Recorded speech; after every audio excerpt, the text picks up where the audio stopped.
बीच में उपस्थित हूं आप सबके सामने। आज जिनकी कुंडली लेकर के आया हूं इनका नाम है आरुष और ये है मापुका। मापुका ही है ना गोवा में?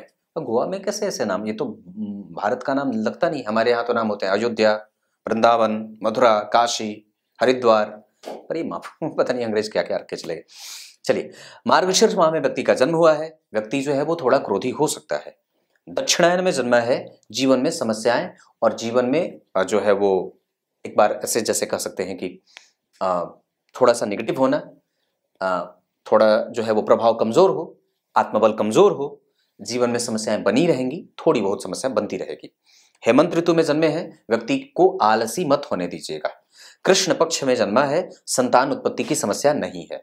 द्वादशी का है कृष्ण पक्ष के, इस वजह से मन विचलित ना हो। कंसंट्रेशन पे काम करना है, ढाढ़स देना है, साहस भी देना है, पुश करते रहना है। और कृष्ण पक्ष के द्वादशी के चंद्रमा पापक होते हैं, इस वजह से व्यक्ति को शीत जनित बीमारी ना हो, सर्दी और ठंडी चीजों से, सर्द गर्म वाली चीजों से ऐसा प्रभाव ना हो। इस वजह से गर्मी वाली चीजें इन्हें ज्यादा देने की आवश्यकता होगी। गुरुवार के जन्मे होने के कारण व्यक्ति गंभीर होगा और बिल्कुल ही शूद्र बुद्धि का नहीं होगा।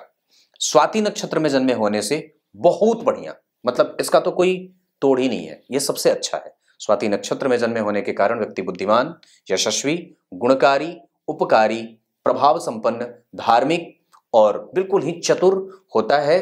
परिस्थिति को और स्थिति को समझने वाला होता है। तैतिल करण, अति गंड योग, ये थोड़े कमजोर स्वास्थ्य को लेकर के।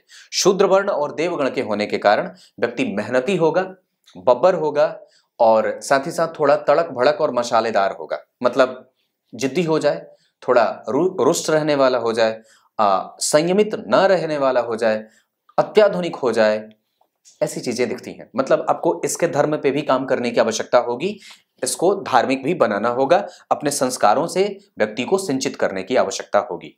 ये व्यक्ति वृषभ लग्न का है। अब जरा ध्यान से समझिए, बोलते बोलते गैस हो जाता है पेट में। वृषभ लग्न की कुंडली बनी, लग्न के अधिपति लग्न को देख रहे हैं, ये अच्छी बात है। सूर्य और बुध के साथ बैठे हैं। सुख के अधिपति शुक्र, लग्न के अधिपति शुक्र, सूर्य चतुर्थ के अधिपति और बुध जो है वो जन्म कुंडली में पंचम के। अब जरा गौर करिए तो लग्न को देख कौन रहे हैं? शुक्र लग्न को बली बनाएंगे। सुखेश जन्म कुंडली में लग्न को और व्यक्ति के सुख को, व्यक्ति के जीवन में भोग की प्रवृत्ति और जन्म कुंडली में पंचम भाव के अधिपति का चतुर्थ और लग्नेश के साथ बैठना व्यक्ति के जीवन में व्यक्ति सबका प्रभाव अपने ऊपर बना करके रखता है और व्यक्ति कभी भी किसी का अनादर नहीं करता है, सबका सम्मान करेगा। क्योंकि नवम भाव के अधिपति भी जन्म कुंडली में निकटस्थी होकर के बैठे हैं और इस कुंडली के लिए वो कारक होते हैं। सर्वाधिक बढ़िया परिणाम करने वाले ग्रह शनि ही बन रहे हैं। अष्टम भाव में बैठने से व्यक्ति के पास आयु बन जाएगी। लग्न के अधिपति का लग्न को देखने से व्यक्ति की आयु में बल मिलेगा, उसका स्वभाव ठीक रहेगा, शांतचित्त होगा। पर हाँ, यहाँ पे सूर्य बुध और शुक्र के वृश्चिक राशि में बैठ जाने से व्यक्ति के जीवन में कभी भी आर्थिक विपन्नता तो नहीं होगी, पर पत्नी के वश में व्यक्ति कई बार नहीं होता है और कई बार व्यक्ति अपनी ही चीजों से मुंह मोड़ लेता है। कई बार अपनी चीज पसंद ना आए, दूसरे की चीज पसंद आ जाए, ऐसी चीज होती है। मंगल, चंद्रमा और गुरु का छठे भाव में बैठना। ये मंगल कौन है? जन्म कुंडली में सप्तम के अधिपति। इस कुंडली के लिए मारक होते हैं, मतलब अच्छे नहीं होते। इसका मतलब है कि व्यक्ति को ऋण नहीं देना चाहिए, ऋण नहीं लेना चाहिए, व्यय पे संतुलन करना चाहिए, खर्च पे व्यक्ति को बिल्कुल ही संयमित होना होगा। व्यक्ति खर्चीला ज्यादा ना हो, उसको धन की उपयोगिता सिद्ध करके बतानी होगी कि कैसे धन को समायोजित किया जाता है, कहां खर्च करना है, इसका ज्ञान उसे शुरू से ही कराना होगा। चंद्रमा जो है वो जन्म कुंडली में कौन है? आपकी कुंडली के पराक्रम के अधिपति, विपरीत राजयोग की स्थिति बना रहे हैं। मंगल के साथ बैठने से व्यक्ति के जीवन में प्रतियोगिता में लाभ प्राप्त करने वाला और गुरु और चंद्रमा के छठे भाव में बैठ जाने से मंगल के साथ व्यक्ति अपने जीवन में आने वाली प्रत्येक विपरीत परिस्थिति का तोड़ निकाल ही लेता है।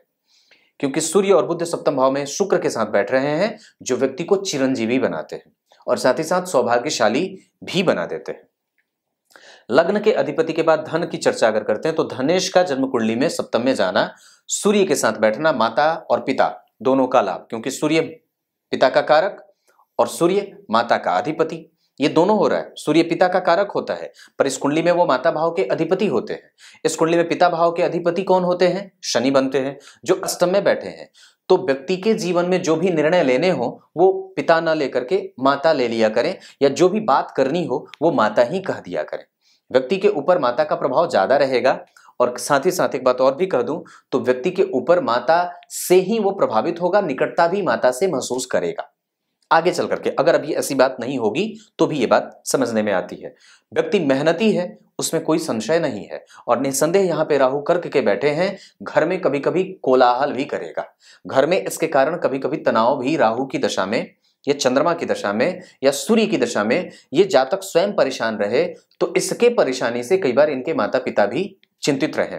अभी जातक के ऊपर से दशा गुरु की चल रही है, जो वृषभ लग्न की कुंडली के लिए अच्छे नहीं होते, जो कि अष्टम और एकादशवें के अधिपति होकर के, पापी भाव के अधिपति होकर के जन्म कुंडली में विपरीत परिस्थिति का निर्माण, पर वो चंद्रमा और मंगल जैसे ग्रह के साथ बैठे हैं तो व्यक्ति के जीवन में थोड़ी सी मारक की स्थिति भी लेके आएंगे, क्योंकि अष्टम के अधिपति हैं, मारक ग्रह मंगल के साथ बैठे हैं। तो यहाँ पे वो कई बार व्यक्ति के लाभ को मिनिमाइज करेंगे और व्यक्ति के जीवन में धन के सही तरीके से खर्च न करने के कारण धन की कमी महसूस कराएंगे। मतलब गुरु की दशा में हो सकता है कि व्यक्ति को कम पैसों पे नौकरी करनी पड़े, हो सकता है कि व्यक्ति को अपने आप को प्रूफ करना पड़े, हो सकता है कि उस दौरान नौकरी बदलने की आवश्यकता महसूस करनी पड़े, ऐसा संभव है।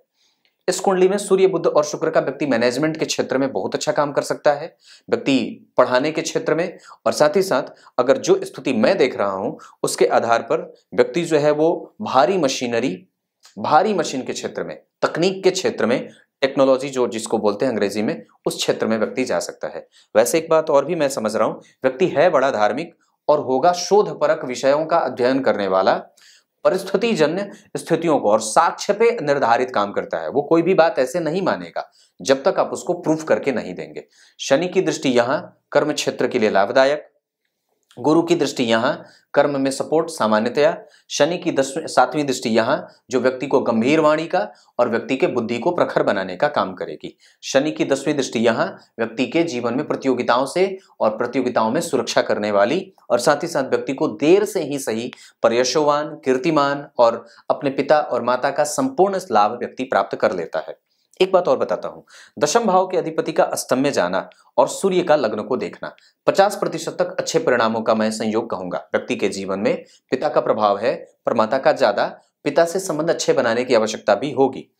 दशम स्थान के अधिपति के ऊपर किसी भी पापग्रह का कोई प्रभाव नहीं है।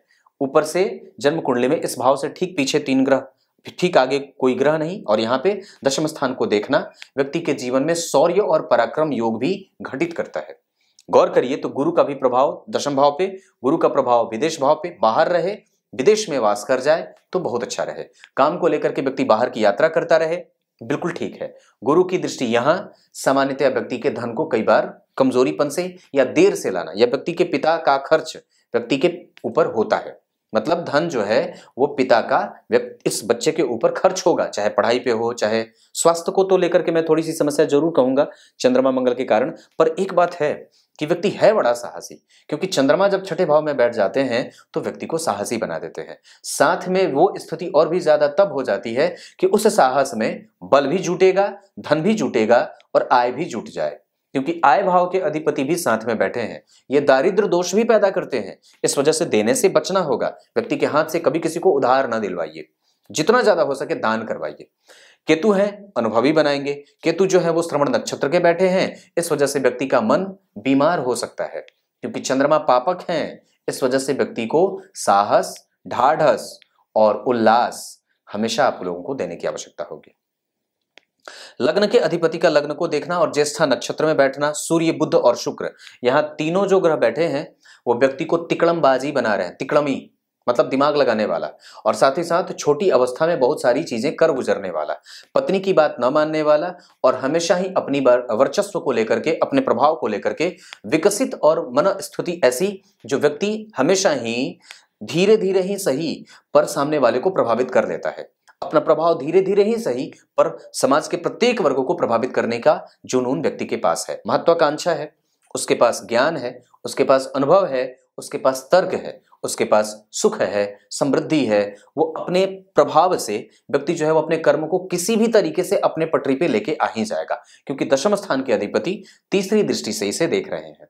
बुद्धिमान होगा और यशस्विता का भाव भी है। गुरु चंद्रमा के साथ बैठ करके यहाँ जो है वो प्रभाव व्यक्ति को ये कह रहे हैं कि झगड़ा ना करो, पर किसी भी तरीके से अगर अपने जीवन में जो भी समस्याएं आ रही हैं उसको ज्ञान के बल पर और अपने तर्क के बल पर और अपने पहचान के बल पर, खुद भले उससे लड़ना ना पड़े पर अपने पहचान के बल पर व्यक्ति अपनी समस्याओं का अंत ढूंढ लेता है। ये बात दिख रही है। नवांश कुंडली में कर्क लग्न का बनना, जो यहाँ का जन्म कुंडली का त्रिक भाव का अधिपति है, यहाँ का लग्नेश बन रहा है, वो चंद्रमा जन्म कुंडली में जाकर के सूर्य चंद्रमा गुरु एक साथ व्यक्ति के जीवन में पत्नी को इनसे ज्यादा अच्छा और श्रेष्ठ और संभ्रांत ला रहा है। व्यक्ति के जीवन में धर्म कहाँ है? धर्म है। और व्यक्ति के जीवन में पराक्रम वो भी है, क्योंकि पराक्रमेश जन्म कुंडली में, हालांकि एक बात और है कि त्रिक भाव के अधिपति जो है वो जन्म कुंडली में 12 में, पराक्रम का व्यय भी होगा, ये बात भी दिख रही है। इसका मतलब है कि व्यक्ति के जीवन में जो कोर्ट केस कचहरी और व्यय का होना, मतलब पराक्रम कितना खर्च होगा, तो प्रत्येक चीज के पीछे व्यक्ति को दम लगाने की आवश्यकता भी पड़ेगी। मंगल की उच्च दृष्टि व्यक्ति को भाग्य का लाभ देगी और मंगल की दशा में और शनि की दशा में व्यक्ति को भाग्य का बल मिल जाता है। साथ ही साथ मंगल की दशा में व्यक्ति का भाग्योदय भी हो जाता है, या फिर गुरु की दशा में व्यक्ति को रोजगार की प्राप्ति हो जाती है, या मंगल के में गुरु का अंतर हो या गुरु में मंगल का अंतर हो तो व्यक्ति को रोजगार की प्राप्ति हो जाती है। वैसे तो अभी इनकी कुंडली में गुरु 2037 तक चलने वाले हैं और ये दशा इनकी कुंडली के लिए स्वास्थ्य को कमजोर करने वाली न बने, इसका ध्यान रखना होगा। विशेषतः मैं कहता हूं अभी 2000 थोड़ी चीजें, छोटी छोटी चीजें अभी 2034 तक चलती रहेंगी, आपको इस पे थोड़ा फोकस करना होगा। गुरु जो है वो जन्म कुंडली में स्वाति, मंगल स्वाति, राहु के नक्षत्र में 3 ग्रह, बुध के नक्षत्र में 3 ग्रह, यानी कि दो ही ग्रह ऐसे राहु और बुध जिनके नक्षत्र में यहाँ पे 3 ग्रह बैठे तो बुध के नक्षत्र में, यहाँ पे 3 ग्रह बैठे तो स्वाति के नक्षत्र में। इसका मतलब है कि व्यक्ति के जीवन में राहु और बुध का प्रभाव ज्यादा है। इसका मतलब है कि राहु जो है वो व्यक्ति को कई बार कलह करने वाला ना बनाए और झगड़ालू प्रवृत्ति ना दे दे, अधार्मिक ना बना दे, और कई बार व्यक्ति जो होता है वो बहुत ज्यादा खटने वाला हो जाता है, मतलब किसी ऐसे क्षेत्र में काम ना मिल जाए जहां बहुत ज्यादा शारीरिक मेहनत बढ़ जाए। इस चीज पे फोकस करने की आवश्यकता होगी। मशीनरी वाली बात मैंने कही है। एक बात और बताता हूं, व्यक्ति जो है वो अनुभवी होगा और ये पक्के तौर पे बहुत ज्यादा अनुभवी होगा, क्योंकि सूर्य बुध और शुक्र जन्म कुंडली में लग्न को देख रहे हैं। गुरु का प्रभाव दशम स्थान पे है। कर्म क्षेत्र से आने वाले जितने भी विपरीत परिस्थिति का निर्माण होगा वो गुरु का प्रभाव ठीक कर देगा। एकादशवें भाव यानी कि लाभ की स्थिति कैसी है, तो लाभ के अधिपति का छठे में जाना और चंद्रमा के साथ अपने भाव से पंचमस्थ ग्रह के साथ बैठे हैं और व्यय भाव के अधिपति के साथ विदेश से जुड़ करके और अपने प्रत्येक प्रकार के खर्च को नियंत्रित कर ले अगर व्यक्ति, तो निस्संदेह किसी भी लाभ को प्राप्त कर लेगा। प्राप्त होने वाली चीजें हैं पर थोड़ी मशक्कत भी बाकी है। दशमांश कुंडली में सिंह राशि का दशमांश बना जिसके अधिपति सूर्य उच्च के हैं गुरु के साथ, ये बहुत अच्छा है। व्यक्ति कभी भी सदुपयोगी और कभी भी निंदनीय कृत्य नहीं करेगा। धन कमाने के लिए वो कभी भी गलत ट्रैक पे नहीं जाएगा और न ही गलत संगति में जाएगा। गुरु यहां बैठे हैं, सूर्य केंद्र में बैठे हैं। अगर यही गुरु नवांश में देखते हैं तो सूर्य के साथ आ जाते हैं, चंद्रमा के साथ आ जाते हैं। शुक्र जो है वो राहु के साथ, पत्नी को थोड़ा खर्चीला लेकिन पत्नी धार्मिक जरूर होंगी। साथ ही साथ अगर मैं एक बात कहूं तो लग्न के अधिपति का भाग्य में जाना व्यक्ति की पत्नी को और व्यक्ति के दाम्पत्य को बहुत ही सुदृढ़ रख रहे हैं। बातचीत थोड़ी कम हो सकती है ऐसा देखता हूं, पर दाम्पत्य टूटने के खतरे से बाहर है, क्योंकि गुरु की उच्च दृष्टि पड़ रही है। गुरु की दृष्टि यहाँ पे जा रही है, सूर्य की दृष्टि जा रही है, गुरु की दृष्टि यहां भी जा रही है। संतान का सुख व्यक्ति के पास है। कृष्ण पक्ष के चतुर्दशी त्रयोदशी के जो चंद्रमा होते हैं वो पापक होते हैं। माता का स्वास्थ्य या व्यक्ति की माता व्यक्ति के लिए चिंतित रह सकती है, ऐसा मैं संभवतया कह सकता हूं। पर पिता जो है वो मजबूत है, पिता को लेकर के कोई भी समस्या नहीं है और बिल्कुल ही ठीक है ये बात। मैं एक बात कहता हूं, इस कुंडली में षडबल में शनि सबसे ज्यादा बलवान है और वो आयु भी दे रहे हैं, व्यक्ति को रहस्यमयी भी बना रहे हैं, खोजी प्रवृत्ति का भी है। वो अपने काम को अपने लेवल पे समझ लेगा और समझा भी देगा। वस्तुतः इस कुंडली के लिए नेटवर्क से संबंधित क्षेत्रों में काम करने की आवश्यकता बन जाती है। नेटवर्किंग के क्षेत्र में, ट्रांसपोर्ट के क्षेत्र में, और कई बार व्यक्ति जो होता है वो बहुत बड़े लेवल पे एडवर्टीजमेंट कंपनी, एडवर्टाइजमेंट बोलते हैं, क्या बोलते हैं उसको, देख लेना आप लोग, पता नहीं, वो प्रचार करने वाली जो कंपनियां होती हैं उस पे काम उसका होता है। ये बात इतनी सी है। अब जरा और से कुंडली को समझते हैं। ये खाली, ये खाली, ये खाली, ये खाली, ये खाली, ये खाली, ये खाली, ये खाली, ये खाली, ये खाली। जन्म कुंडली में जब अत्यधिक भाव खाली हो जाए तो माता और पिता को अपना फोकस उस जातक पे बढ़ाने का हो जाता है। गुरु अगर जन्म कुंडली में छठे भाव में नहीं बैठे होते तो निस्संदेह मैं ये बात कह सकता था कि व्यक्ति पे फोकस की आवश्यकता नहीं है, लेकिन चूंकि बहुत सारे भाव खाली दिख रहे हैं, त्रिकोण खाली है, इस वजह से मैं इसे समझता हूं कि आपको हमेशा ही इस बच्चे को ध्यान देना होगा कि कहीं, हालांकि गलत तो नहीं है, यहां भी धर्म कर्म ठीक है, यहां भी गुरु और सूर्य ठीक है, पर फिर भी आपको एक ये मैं बात पहले से बता देता हूं। शनि की दशा में व्यक्ति का भाग्योदय हो और शनि की दशा में व्यक्ति का कामकाज अच्छा चलने लगे, ये बात भी दिख रही है। ग्रह के बल के आधार पर आपकी कुंडली में किसी भी तरीके से शुक्र और शनि जो जा रहे हैं वो दशम स्थान के अधिपति और भाग्य भाव के अधिपति अस्त, मतलब कि शनि अस्त हो रहे हैं, लेकिन फिर भी वो परिणाम देते रहेंगे। हाँ, वो अन्वेषी थोड़े कम बना देंगे। हो सकता है कि व्यक्ति एक दो बार अगर असफल हो जाए तो कई बार वो अपना साहस खो दे, ऐसा नहीं होना चाहिए, क्योंकि आपकी कुंडली में दशम स्थान का अधिपति अगर उसे देख रहा है, अस्त होकर के थोड़े देर से परिणाम जरूर देगा, पर देगा जरूर। व्यक्ति को गंभीर बना देगा, व्यक्ति को भारी मशीनों के बीच में काम करने वाला बना देगा, व्यक्ति जो है वो थोड़ा निष्ठुर हो जाता है। व्यक्ति ये सब शनि अपने जितने भी शनि जिन जिन चीजों के कारक होते हैं उन सब चीजों का कारक प्रभाव मिलता रहेगा, लेकिन वो दशम स्थान से मतलब कर्म के क्षेत्र को और भाग्य के क्षेत्र को, इन दोनों के प्रभावों को कमजोर कर सकते हैं। इस वजह से व्यक्ति को गुरु जी की पूजा या अपने बड़ों का आदर या हनुमान चालीसा का पाठ, घर में सुंदरकांड का पाठ आदि आदि चीजें करते रहने की आवश्यकता है। और व्यक्ति से हनुमान चालीसा उसे सुना दीजिए, उसे याद करवा दीजिए। सूर्य को अर्घ हमेशा ही देना चाहिए। एकादशी के दिन रोटी जरूर ही, चावल बिल्कुल मना कर दीजिए, घर में बिल्कुल मना कर दीजिए। एकादशी चाहे कृष्ण पक्ष वाला हो चाहे शुक्ल पक्ष वाला हो। इस व्यक्ति के कुंडली के लिए 6 अंक अच्छा रहेगा, मतलब 6 तारीख, जैसे 6 तारीख हो जाए, 24 तारीख हो जाए, 15 तारीख हो जाए, और शुक्रवार का दिन अच्छा रहेगा। इसके लिए आप कुछ भी करें तो शुक्रवार और शनिवार को कर सकते हैं। ये चीजें मैंने बताई। मित्रता इनकी कुंडली के लिए अगर बात बन पड़े तो मेष राशि वालों से न करें, बच के रहें। वस्तुतः इनकी कुंडली में मकर और कुंभ वाले बहुत अच्छे होंगे। और व्यक्ति की शादी अगर कभी भी अगर ऐसी कोई बात बने, विवाह करने का मन अगर जातक का करे तो तुला राशि वाले ज्यादा बढ़िया होंगे, वृश्चिक राशि वाले ज्यादा अच्छे होंगे। वैसे व्यक्ति की विवाह की स्थिति मैं दक्षिण दिशा की तरफ ज्यादा देख रहा हूं। ये व्यक्ति स्वयं भी अगर अपने जन्म स्थान से दक्षिण दिशा की तरफ जाए तो बहुत अच्छा हो, या पश्चिम दिशा की तरफ जाए तो बहुत अच्छा हो। ये स्थितियां बन रही हैं। कुंडली में 3 ग्रह अस्त हैं, बुध, शुक्र और शनि। इस अस्त होने के कारण व्यक्ति के जीवन में दाम्पत्य में कई बार कमजोरी मिलती है और कुंडली मिलाने की आवश्यकता पड़ जाती है। बिना कुंडली मिलाए विवाह मत करिएगा। और जन्म कुंडली में चतुर्थ स्थान के अधिपति सूर्य अपने भाव से चतुर्थस्थ बैठे हैं, ये ठीक है। साथ ही साथ ये केंद्र में जब इतने सारे ग्रह 3 ग्रह बैठेंगे और केंद्र और त्रिकोण, तो ये खराब नहीं है। यहां भी मंगल का बैठना खराब नहीं है, लेकिन व्यय भाव के अधिपति होकर के व्यक्ति के जन्म कुंडली में और लाभ भाव के अधिपति होकर के जन्म कुंडली में और त्रिक भाव के अधिपति का एक साथ बैठना कई प्रकार से विपरीत परिस्थितियों का निर्माण भी बन रहा है, जो धीरे धीरे जाकर के ठीक होता जाएगा। आरंभ में व्यक्ति का स्वास्थ्य थोड़ा बहुत कमजोर हो सकता है, पर हाँ इतनी बात कहूंगा कि लग्नेश लग्न को देख रहे हैं, अस्त हैं, इस वजह से व्यक्ति जो है वो थोड़ा निर्मोही होता है, या कई बार जो है वो थोड़ा आलसी ज्यादा हो जाता है। उसको नेचर देने की आवश्यकता ज्यादा महसूस होती है, मतलब आपको उसको सही पटरी पे लाने के लिए हमेशा उसके पीछे पीछे भागना पड़ेगा, ऐसा भी होता है। ये बात बनती है। आयु है, और मैं समझता हूं कि व्यक्ति का भाग्य बल भी है, मंगल की दृष्टि है, व्यक्ति के जीवन में मंगल का प्रभाव रहेगा। हनुमान जी की पूजा इस जातक से जितना ज्यादा हो सके कराने की आवश्यकता मैं महसूस कर रहा हूं। अब क्या बताऊं, दशाओं के क्रम में अगर मैं बता दूं तो इस जातक की कुंडली में गुरु और चंद्रमा की दशाएं सामान्य जाएंगी। बाकी के जितने ग्रह हैं गुरु और चंद्रमा के अलावे, चाहे वो शनि हो, शुक्र हो, केतु हो, राहु हो, मंगल हो, बुध हो, सूर्य हो, इनकी दशाएं व्यक्ति के जीवन में साहस देंगी, बल देंगी, पराक्रमी बनाएंगी, मेहनत करवाएंगी और माइलस्टोन साबित होंगी। वस्तुतः आपकी कुंडली में संतान का सुख है, संतति का सुख व्यक्ति को मिल जाएगा।